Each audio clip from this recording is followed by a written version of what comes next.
सुप्रभात. राम प्रहरी. आज प्रार्थनेचे सामर्थ्य हे पहिलं स्फुट आहे.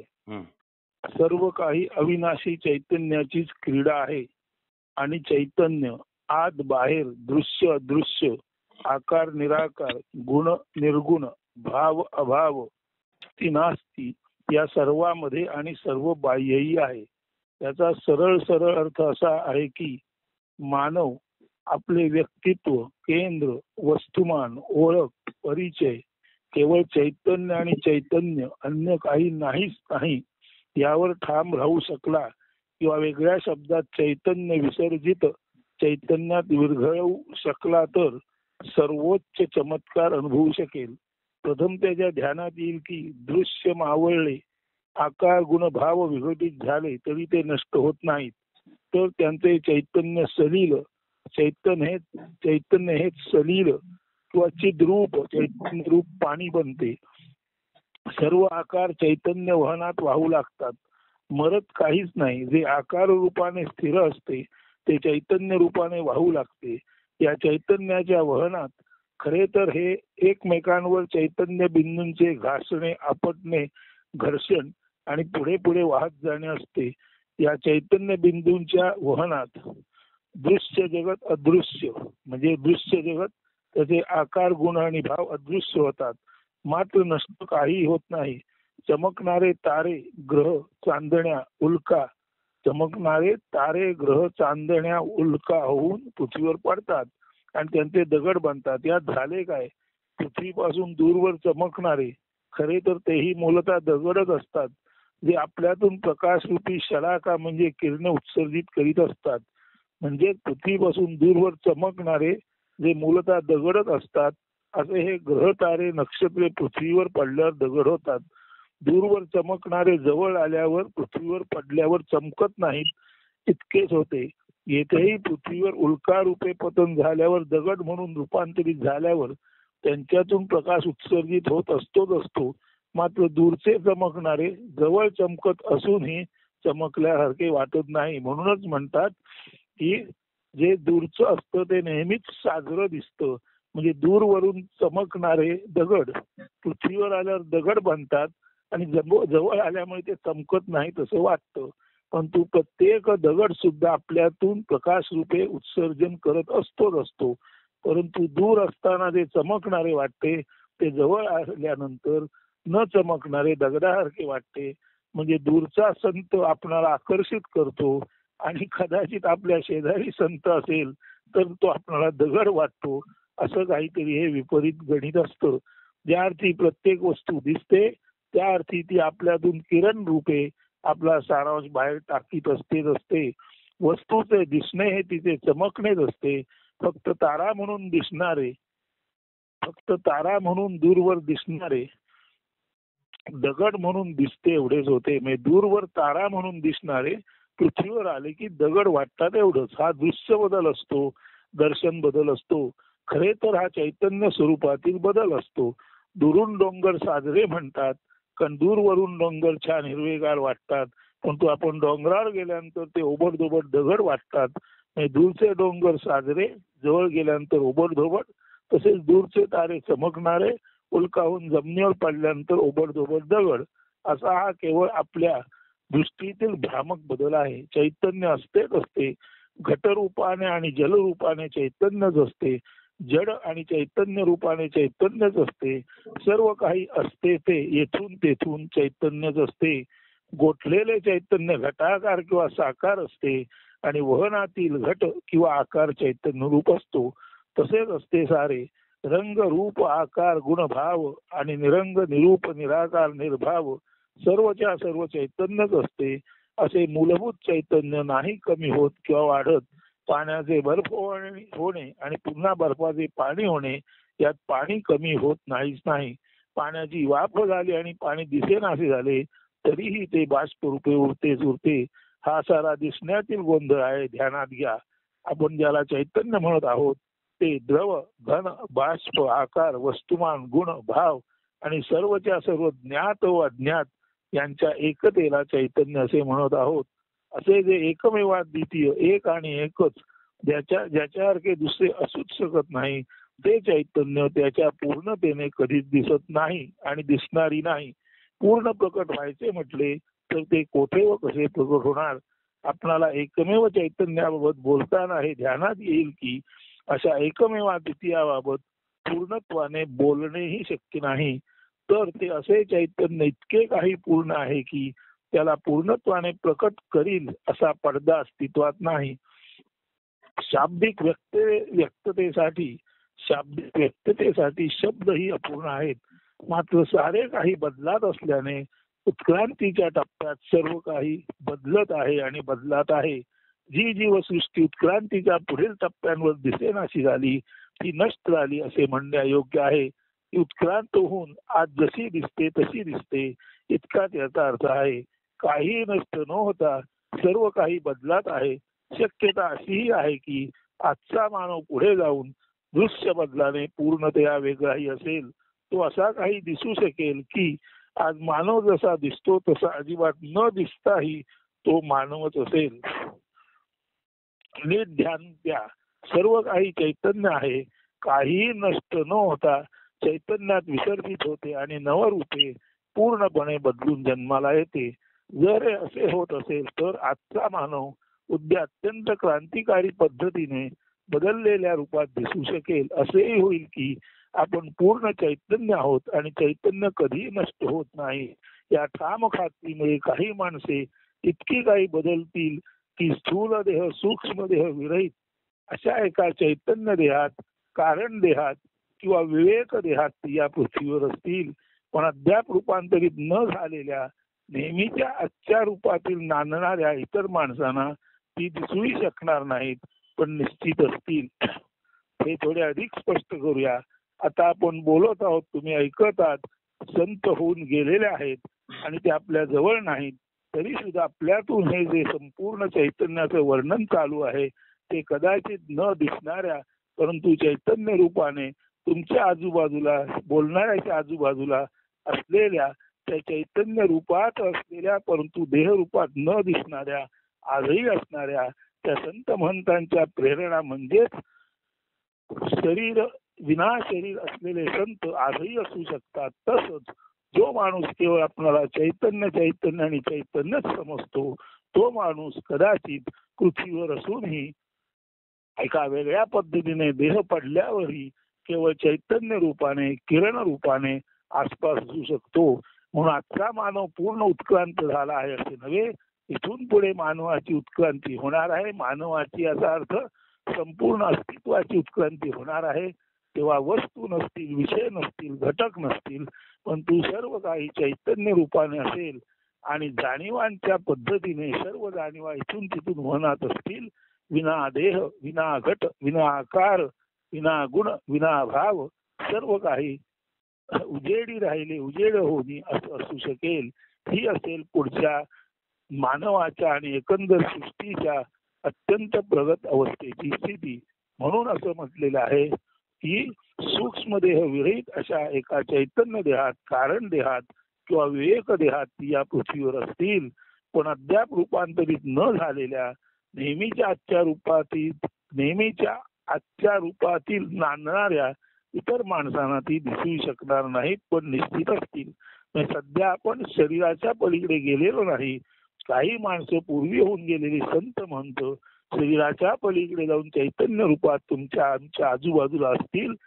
त्याच त्या चैतन्य प्रेरणा तुम्हा आम्हाला कोहमचा शोध घ्यायला भाग पाडत असतील आणि त्याच त्या प्रेरणा आपणाला कल्पनातीत म्हणजे देहाशिवाय मानव असू शकतील. त्या कल्पनेपर्यंत त्याच प्रेरणेमुळे आपण जात असू, बोलत असू, ऐकूच असू. याचा अर्थ आजही आपल्यामध्ये काही माणसे अशी असतील की जे चैतन्य म्हणून प्रेरणा म्हणून आपल्या आजूबाजूला नांदत असतील. म्हणजे तुमच्या आमच्या शेजारी ज्ञानेश्वर तुकाराम असतील, पण ते आपल्याला दिसत नसतील. नव्हे, शक्यता अशी आहे की आजही काही माणसे आपला स्थूल देह सूक्ष्म देह विसर्जित करून ज्ञान देहाने, चैतन्य देहाने, विवेक देहाने आपल्या आसपास वावरत असतील. काय भन्नाट कल्पना वाटते नाही ही, पण ही कल्पना नाही, हे वास्तव असू शकते. ते कसे ते पुढच्या प्रार्थना पुष्पात उदित होईल. तोपर्यंत ही प्रार्थना पुष्पे वाचन करणाऱ्या साऱ्या वाचकांनी ते जे वाचतात ते स्वतःशी ऐकण्याचा गुणगुणण्याचा छंद धरतो का पाहावे. हा असेल आत्मछंद जो पुढचे पाऊल टाकण्याचे वाचकांना आणि लेखकाला बळ देत असतो. हे प्रार्थनेचे सामर्थ्य आहे. पुढचं स्फुट आहे प्रकट अप्रकट ही प्रार्थनाच. म्हणजे देहरूपाने प्रकट झालेले आणि विधेयी रूपाने असलेले हे जे सर्व काही आहे ती प्रार्थनाच आहे. या आधीच्या प्रार्थनेचे सामर्थ्य या अभिव्यक्तीत आपण असे म्हटले आहे की आजही स्थूल देह सूक्ष्म देह विरहित केवळ विवेक ज्ञान चैतन्य देहात काही माणसे आपल्या अवतीभोवती नांदत असतील. ही कल्पना नव्हे वास्तवच आहे. मात्र ते चर्मचक्षुना दिसणारे नसले तरी ज्ञानचक्षुना दिसणे सहज शक्य आहे. सांगायचा मुद्दा हा आहे की कोणत्याही कल्पनेच्या आधी ती कल्पिणारा आणि त्याच्याही आधी या कल्पनेचा मूळ स्रोत असतोच असतो. कल्पना आणि ती कल्पिणारा मानव हे समजू शकते. कल्पना आणि ती कल्पिणारा मानव हे समजू शकतो. मात्र आता म्हणजे काय कल्पना करणारा कल्पना म्हणजे कल्पना आणि ती कल्पना करणारा कल्पिणारा मानव असतो हे समजू शकते. एखादी कल्पना आणि ती कल्पना करणारा मानव असतो हे समजू शकते. कल्पना आणि ती कल्पिणारा मानव हे समजू शकते. मात्र कल्पनेचा स्रोत काय असू शकतो? चैतन्य ज्ञान विवेकच ना. मग तो चैतन्य ज्ञान विवेक हाही एक देहधारी नव्हे काय? हेही एक अस्तित्व असणे नव्हे काय? माणूस पशुपक्षी कीड मुंगी देहधारी म्हणून दिसतात, परंतु त्या पलीकडेही अतिसूक्ष्म देह असू शकतात. हे देह चैतन्य देह ज्ञान देह विवेक देह असण्याची संभाव्यता आहे. ती संभाव्यता शास्त्रज्ञांनी तपासून पाहिली पाहिजे. जेव्हा श्री गणपती अथर्वशीर्षात गकार पूर्व रूपम अकारो मध्यम रूपम अनुस्वार शांत रूपम बिंदुरुत्तर रूपम असे म्हटले आहे, तेव्हा गणेशाचे रूप बिंदूच्याही पलीकडे त्याहून सूक्ष्म आहे असे म्हटले आहे. म्हणजे गणपतीचं गकार हे पूर्व रूप आहे. त्याला अ जोडला की ग ला अ जोडून ग असा होतो, म्हणून गकार पूर्व रूपम. अकारो मध्यम रूपम म्हणजे ग हे पूर्व रूप, त्याला अ जोडला गेला की ग हे मध्यम रूप, त्याला अनुस्वार दिला की गम हे अंतरूप, आणि शेवट म्हटलेला आहे बिंदुरुत्तर रूपम म्हणजे पूर्वरूप मध्यरूप आणि अंतरूप याच्याही पलीकडे म्हणजे बिंदूच्याही पलीकडे तुझे रूप आहे असे म्हटले आहे. तेव्हा श्री गणेशाचे रूप बिंदूच्याही पलीकडे त्याहून सूक्ष्म आहे असे म्हटले आहे. बिंदूपेक्षाही सूक्ष्म रूप निर्गुण निराकाराकडे लक्ष वेधते. तो निर्गुण निराकाराचा संकेत आहे. तेव्हा मूळ स्रोत हा गुणरहित आकाररहित का म्हणायचे तर आपणाला त्या सूक्ष्मतम गुणापर्यंत आकारापर्यंत पोचता येत नाही म्हणून. मात्र निर्गुण निराकार म्हणताना नेमका गुण नेमका आकार सांगता येत नसला तरी त्याला कोणता ना कोणता आकार गुण असल्याखेरीज निर्गुण निराकारातून सगुण साकारात सगुणात जन्माला येताच येणार नाही. एखाद्या सूक्ष्म बीजात जसा पूर्ण वृक्ष लपलेला असतो तसेच आहे. एखादे सूक्ष्म बीज आपल्याला नेमके कसले ते माहीत नसले तरी ते पेरून रुजून आल्यावर त्यामधून येणाऱ्या वृक्षाकडे पाहून आपण असे म्हणतो की अरे हे तर अमक्या तमक्याचे बीज. तसेच आहे सारे सर्व सगुण साकार ज्यामधून प्रकट होते ते बीज आहे. बिंदुरुत्तर रूपम म्हणजे बिंदूच्याही पलीकडचे या प्रतीचे म्हणजे बिंदूपेक्षाही सूक्ष्म जे चर्मचक्षुना दिसले नाही तरी ऋषी मुनींना ज्ञानचक्षुने निश्चितच दिसले असावे जाणवले असावे. तर ज्ञानचक्षुना दिसणारे जाणवणारे असे हे विश्वबीज मग ते भले निर्गुण निराकार असो पण आहेच आहे निश्चित. हेच ते बीज हाच तो मूळ स्रोत जो कल्पनेचेही बीज आहे. हे सारे प्रगट होत असताना लिहिले जात असताना वाचताना एक असा लिहिणारा आहे की जो दिसतो. हे वाचणारा प्रत्येक वाचकही दिसू शकतो. मात्र लिहिणाऱ्याच्या आधी आणि वाचणाऱ्याच्या आधी जो कोण आहे तो दिसला नाही तरी आहेच आहे. म्हणून मनाच्या आधी अमन आहे. म्हणजे मनरूपी माया जन्माला येण्या अगोदर जशी अमन शांती आहे, तसाच वाचणारा वाचक दिसला, लिहिणारा लेखक दिसला, तरी वाचकापूर्वी आणि लिहिणाऱ्यापूर्वी जो आहे तो अव्यक्तच आहे. त्यालाच आपण ज्ञान, चैतन्य, विवेक देह असे या लिखाणात म्हणत आहोत. तेव्हा हा ज्ञान देह, चैतन्य देह, विवेक देह, मूल स्रोत रूपी देह म्हणजे मुळाच्या रूपाने असलेला देह, निर्गुण निराकार देह, किंवा बिंदुत्तर रूप म्हणजे बिंदूच्याही पलीकडे अतिसूक्ष्म न दिसणारा देह म्हणजे अनुस्वार रूपी टिंबापेक्षाही सूक्ष्म असलेला देह या विश्वाच्या मुळाशी आहे हे निश्चित समजावे. या लिखाणाच्या सुरुवातीला अभिव्यक्ती असा शब्द आपण योजला आहे. त्याचे मर्म आपण समजून घेऊया. लिखाण, भाषण, संवाद, कथन, मनोगत हे प्रकटन आहे. प्रकट होणे किंवा अभिव्यक्त होणे आहे. तसेच विविध आकार, रूपे हेही अभिव्यक्त होणे आहे. काही आणि कोणत्याही पद्धतीने बाहेर पडणे म्हणजेच अभिव्यक्ती. आता अभिव्यक्ती म्हणजे प्रार्थना हेही आपल्या लक्षात येते की पहा, प्रार्थना करणं असे व्हावे, दिसावे, असे वाटावे किंवा असे दिसू नये, असे वाटू नये, प्रकटू नये असे म्हटले जाते. जे खळांची व्यंकटी सांडो त्या सत्कर्मी रती वाढो, भूता परस्परे जडो मैत्र जीवांचे. यामध्ये ही दुष्टांची दुष्टता, वाकडेपणा, स्वभावातील वक्रता नष्ट हो. सर्व माणसांना सत्कार्यात गोडी वाटू.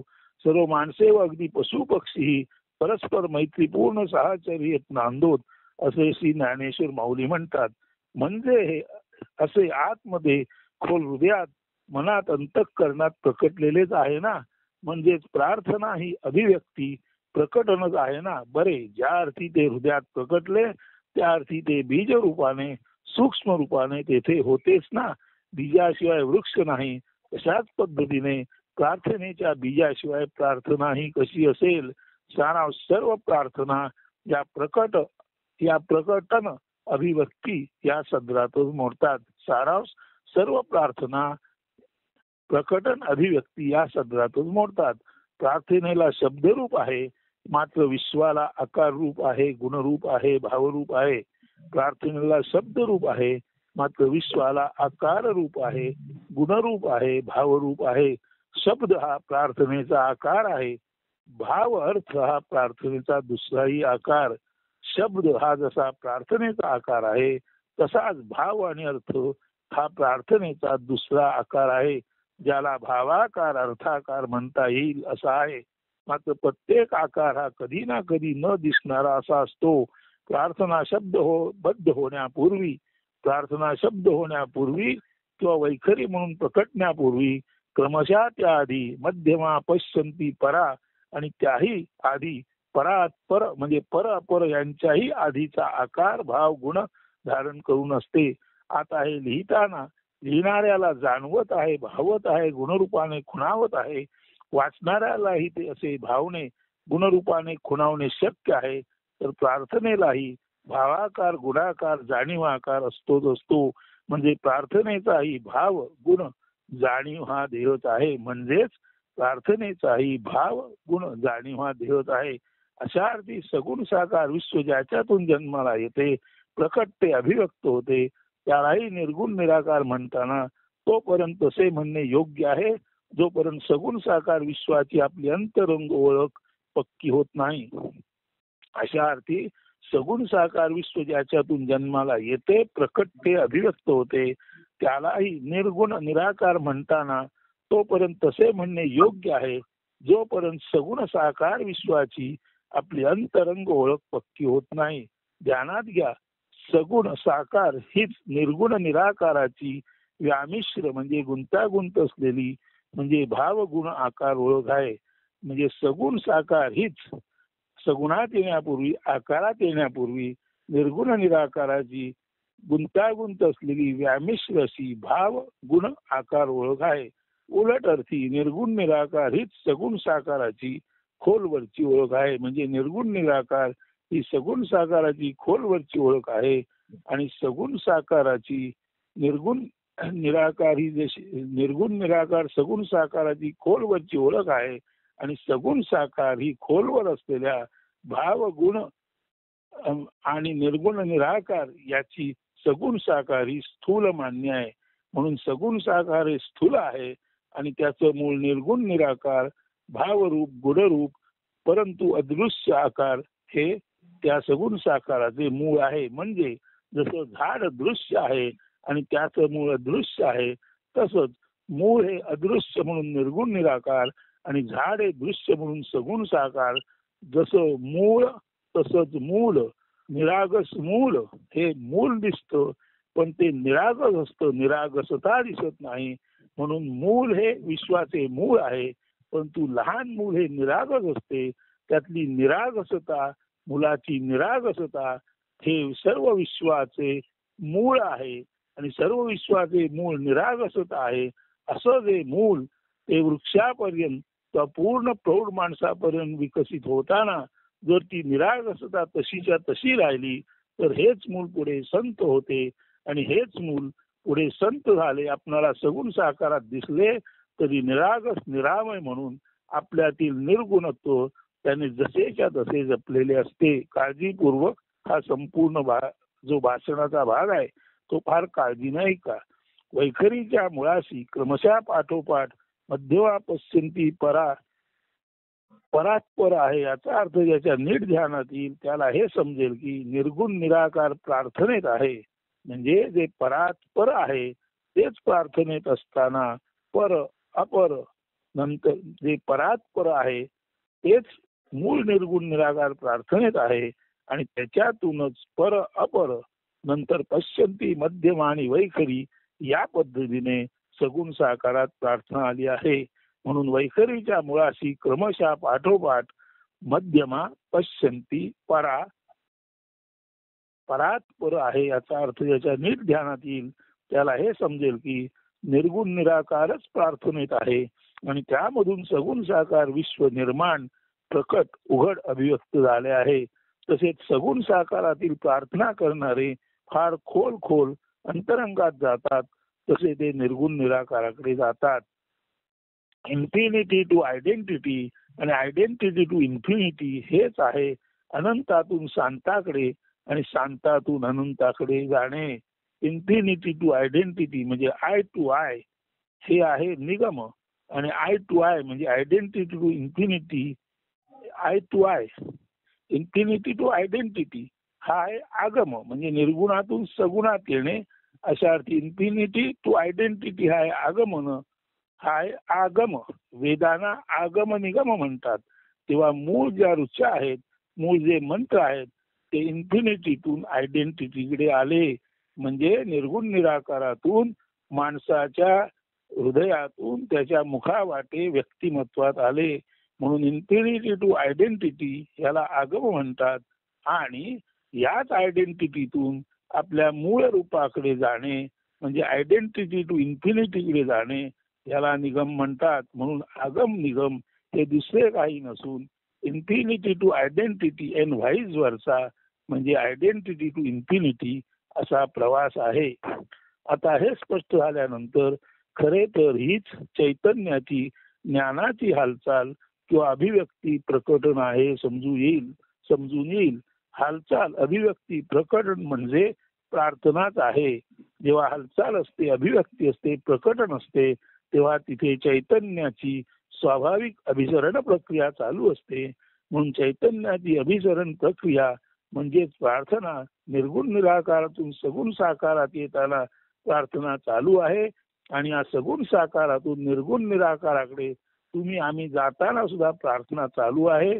पहिली प्रार्थना अनंतातून शांताकडे येण्याची आहे आणि दुसरी प्रार्थना शांताने म्हणजे झाडाने आपल्या मुळाचा शोध घेण्याकडे आहे किंवा मोठ्या माणसाने आपल्या मूळ स्थितीचा म्हणजे ज्याला निरामय निरागस अशा मूळ स्थितीचा किंवा आपण जे मूल होतो तेव्हा काय होतो याचा शोध घेणे आहे. म्हणून शेंड्याला जेव्हा मुळाचा बोध होतो तेव्हा मुळापासून शेंड्यापर्यंत झाड खऱ्या अर्थाने परमेश्वरी वृक्ष बनतो. तसेच जेव्हा प्रौढाला आपल्या मुळाचा म्हणजे आपण बाल होतो तेव्हा काय होतो हे कळते. तेव्हा जो प्रौढ आहे तो केवळ शारीरिक प्रौढ न राहता तो सर्वार्थाने प्रौढ म्हणजे मॅच्युअर परिपक्व असा होतो. म्हणून शेंड्याला मुळाचा शोध लागून झाडाचा देववृक्ष होतो. तसंच प्रौढाला आपण अत्यंत बालक स्थितीत असताना जे निरागस होतो त्या शैशवातील निरागसतेचा शोध लागला तर हा प्रौढ सुद्धा देव मानव होतो. म्हणून शेंड्याला मुळाचा शोध लागला की झाडाचं किंवा वृक्षाचा देववृक्ष होतो. तसाच प्रौढाला आपल्या मूळ निरागसतेचा शोध लागला की हा प्रौढ सुद्धा देव असतो, तो देव माणूस बनतो. म्हणून शेंड्याला मूळ गावणं आणि वृक्षाचं देववृक्षात रूपांतर होणं आणि प्रौढाला आपलं निरागस पकडता आलं की तोच माणूस देव मानव होणे. म्हणून देव वृक्ष आणि देव मानव म्हणजे काय हे नीट समजून घ्या. आता पुढे याचा अर्थ मुळाचा शोध प्रत्येक जण घेत आहे.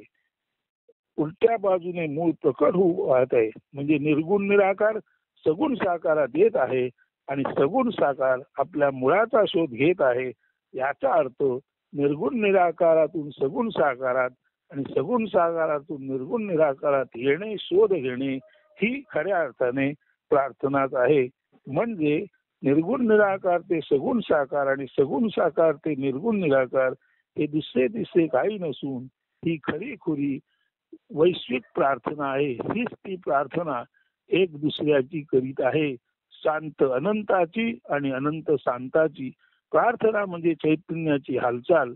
निर्गुण निराकारातून निर्भावातून सगुण साकार स्वभावाकडे, निर्गुण निराकार निर्भावातून सगुण साकार स्वभावाकडे म्हणजे दृश्य विश्वाकडे येणे आणि उलट्या बाजूने ह्या दृश्याने विश्वाने आपल्या मूळ स्थितीकडे म्हणजे सगुण साकारातून निर्गुण निराकार निर्भावाकडे जाणे.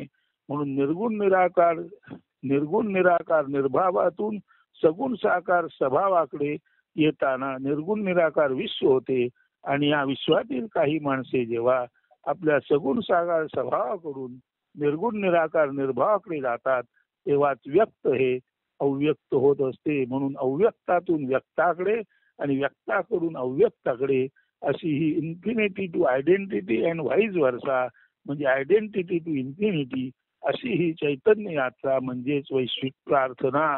तर ह्या वैश्विक प्रार्थनेचं रहस्य लक्षात घ्या आणि आपण जिथे आलो तिथे आपण जाणार आहोत त्या जाण्यापूर्वी त्या जागेचं निश्चित महत्व समजून घ्या. म्हणजे आपण अव्यक्तात जाताना कुठल्याच त्याची यातना होणार नाही. खरे आपण अव्यक्तात असतो तेव्हा शांत निवांत असतो. जेव्हा मन शांत असतं, हृदय शांत असतं तेव्हाच आपली हृदयरूपी भूमी अयोध्या जिथे कुठल्याही तऱ्हेचं क्लेश नाही, खंत नाही, दैन्य नाही, दुःख नाही, याचना नाही अशी असते. म्हणून आपली अयोध्या म्हणजे आपलं निर्मळ हृदय, आपली अयोध्या म्हणजे मूळ म्हणून असलेला आपला मूल स्वभाव म्हणजे निरागसता, निष्पापता.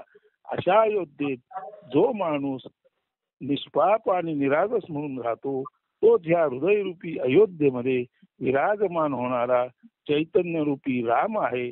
आणि हृदयरूपी अयोध्येत तिथे कुठल्याही तऱ्हेचं द्वंद्व नाही, द्वैत नाही, स्पर्धा नाही, द्वेष मत्सर हेवा नाही. केवळ शांत जशी नदी वाहते तसं एक वाहन आहे. अशा तऱ्हेचं वाहन, अशा तऱ्हेचे वाहन आहे ज्या हृदयात असते ते हृदयच अयोध्या. तिथे खळबळ नाही, गडबड नाही, गोंधळ नाही, द्वैत नाही, सुख दुःख नाही, केवळ शांती, शांती आणि शांती, अमनस्थिती अशी अयोध्या. आणि या अमनामध्ये जो आपल्या मूळ निरागसतेने असतो तोच त्या अमनस्थितीत युद्ध नसलेल्या हृदयामध्ये राहणारा राम. अयोध्या म्हणजे आपलं हृदय, मन आणि बुद्धी निर्द्वंद्व असणे. आणि अशी निर्द्वंद्वावस्था जिथे आहे त्या मनबुद्धी आणि हृदयरूपी अयोध्येमध्ये शांत नगरीमध्ये जो राहतो तोच राम. तसे राम खऱ्या अर्थाने आपण असणार का?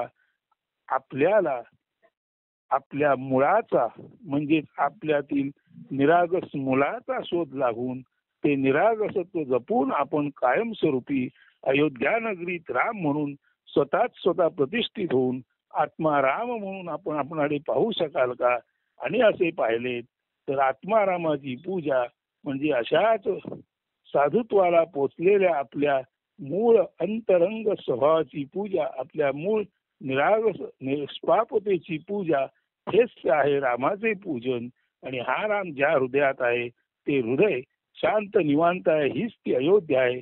म्हणून अयोध्या पण आपण आहोत, अयोध्येतील शांती पण आपण आहोत, अयोध्येतील राम पण आपण आहोत आणि अयोध्येतील रामाची पूजा करणारी पुजारी पण आपण आहोत. नव्हे, देवाला नमस्कार करताना प्रथम आपल्या हृदयाला हात लावतो आणि मग देवाला नमस्कार करतो. याचा अर्थच प्रत्येकाचे हृदय अयोध्या नगरी असू शकते. प्रत्येकाच्या हृदयात शांत निवांत निरागस असं जे तत्व आहे ते राम आहे. ही ज्यातला ओळख आहे तो रामभक्त आहे. तो रामभक्त आहे म्हणून तो स्वतः हनुमानी आहे. आणि देव आणि त्याचा साधक हे एकरूप असल्यामुळे आपणच राम आहोत, आपणच हनुमान आहोत, आपणच अयोध्या आहोत, आपणच परमशांत आहोत. असं हे शांतीचं महान मंगल स्तोत्र या प्रार्थनेतून आपण जाणून घेतलं तर खऱ्या अर्थाने आपण अयोध्या नगरीत राम म्हणून, आत्माराम म्हणून चिरस्थित असलेले, सुखाने राहणारे आणि अव्यक्तातून व्यक्तात आलो तरी काही काळात परत अव्यक्तात जाणारे असे आपणच आहोत.